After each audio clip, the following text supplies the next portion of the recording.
Assalamualaikum warahmatullahi wabarakatuh. Perkenalkan, saya Hanafi, NIM 1861029 dari KS2B Manajemen Sumber Daya Manusia, STIE PGRI Dewantara Jombang. Pada kesempatan kali ini saya akan mempresentasikan materi tentang e-bisnis, yakni pada bab change management. Apa sih change management ini? Change management ialah manajemen perubahan. Adalah proses pengelolaan struktural, teknis, staf, dan perubahan budaya di dalam sebuah organisasi. Perubahan sebagai hasil dari e-bisnis perlu dikelola pada dua tingkatan. Yang pertama, perubahan yang perlu dikelola sebagai bagian dari proyek untuk memperkenalkan e-bisnis. Yang kedua, perubahan organisasi untuk melebarkan organisasi tersebut untuk pengembangan e-bisnis. Aspek-aspek perubahan yang perlu direncanakan, yang pertama ialah penjadwalan, yang kedua penganggaran, yang ketiga sumber daya yang dibutuhkan, yang keempat struktur organisasi, yang kelima mengelola dampak manusia dari perubahan, yang keenam teknologi untuk mendukung perubahan e-bisnis, dan yang terakhir adalah manajemen risiko. Tantangan transformasi e-bisnis yang pertama adalah pasar dan model bisnis. Kemudian yang kedua proses bisnis. Yang ketiga proses struktur organisasi, budaya, dan tanggung jawab staf. Yang keempat perubahan infrastruktur teknologi. Kemudian faktor yang dibutuhkan untuk mencapai keberhasilan perubahan meliputi yang pertama adalah manajemen buy-in dan kepemilikan.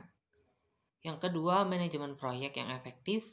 Yang ketiga, tindakan untuk menarik dan mempertahankan karyawan yang tepat untuk perubahan. Yang keempat adalah kepemilikan karyawan perubahan. Berbagai jenis perubahan dalam bisnis, yakni ada tunning, adaptasi, reorientasi, dan rekreasi. Yang pertama ialah tuning, merupakan tambahan bila tidak ada kebutuhan yang mendesak untuk perubahan.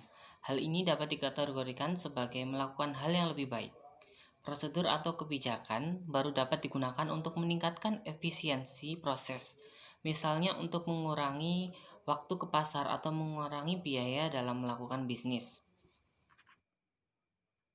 E-bisnis melibatkan tuning sebagai teknologi internet yang diterapkan untuk meningkatkan efisiensi. Yang kedua, adaptasi, bentuk tambahan perubahan, tetapi dalam kasus ini sebagai respon terhadap ancaman eksternal ataupun kesempatan. Hal ini juga dapat dikategorikan sebagai melakukan hal yang lebih baik. Misalnya pesaing dapat memperkenalkan produk baru, atau mungkin ada merger antara dua saingan. Tanggapan diperlukan tetapi tidak melibatkan perubahan yang signifikan dalam dasar untuk competition. Managing e-bisnis yang berhubungan dengan perubahan juga membutuhkan adaptasi. Yang ketiga, reorientasi, perubahan yang signifikan atau transformasi diidentifikasikan sebagai prioritas dalam jangka pendek menengah. Tidak ada kebutuhan mendesak untuk perubahan, tetapi perubahan signifikan ialah antisipasi dari perubahan. Kemudian yang terakhir, recreation, dalam penciptaan kembali, manajemen senior dari organisasi memutuskan bahwa perubahan mendasar dengan cara beroperasi diperlukan untuk bersaing secara efektif dalam maskapai industri. Perencanaan perubahan, titik awal untuk mengelola perubahan ialah ketika tujuan, strategi, dan teknik untuk memperkenalkan perubahan e-bisnis. Bagaimana menerapkan strategi untuk mencapai tujuan melalui kegiatan yang dilakukan oleh tim manajemen. Kemudian kebutuhan SDM, membutuhkan keterampilan khusus yang tidak mungkin hadir dalam suatu organisasi. Berbagai persyaratan keterampilan spesialis sudah saya lampirkan dalam PPT saya.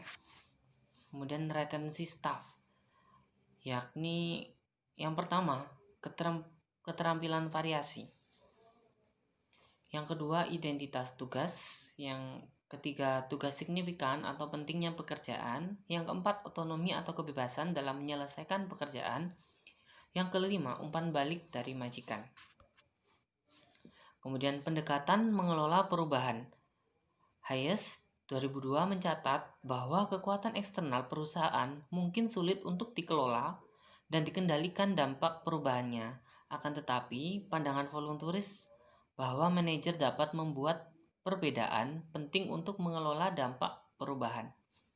Dalam konteks e-bisnis, agen perubahan adalah manajer yang bertanggung jawab untuk menerapkan informasi baru, bertanggung jawab meningkatkan implementasi e-bisnis dengan organisasi atau spesialisasi manajer rantai pasokan digital marketing untuk meningkatkan adopsi e-channel. Manajemen pengetahuan di sini penting sekali untuk kita mengetahui hal-hal di bawah ini, seperti pelanggan, yang pertama, kedua pemasok, ketiga perantara, keempat pesaing, yang kelima proses layanan kepada pelanggan. Jadi di sini sebagai manajer kita dituntut bisa melakukan atau mempraktikkan analisis bagaimana untuk mengatasi perubahan. Bisa menggunakan metode 5 Porter untuk menganalisa keadaan perusahaan kita saat ini. Tujuan dari manajemen pengetahuan yang pertama adalah meningkatkan laba, yang kedua mempertahankan keterampilan, yang ketiga kepuasan pelanggan, yang keempat loyalitas pelanggan, yang kelima penetrasi terhadap segmen pasar baru, kemudian mengurangi biaya, dan yang terakhir adalah untuk pengembangan produk atau jasa baru. Kemudian teknologi untuk menerapkan manajemen pengetahuan, yakni ada transaksional, kemudian ada analytical, yang ketiga ada manajemen aset, yang keempat proses dukungan total quality management, benchmarking, PPR, Six Sigma, kemudian pembangunan, dan yang terakhir adalah inovasi dan penciptaan. Kemudian manajemen risiko. Di sini digunakan untuk mengidentifikasi risiko termasuk probabilitas atau kemungkinan dan dampaknya. Yang kedua, mengidentifikasi solusi yang mungkin untuk risiko yang akan dihadapi. Yang ketiga, menerapkan solusi menargetkan dampak dan kemungkinan risiko yang terjadi. Dan yang terakhir, memantau risiko untuk menilai risiko yang akan didapatkan di masa mendatang. Sekian presentasi dari saya. Terima kasih.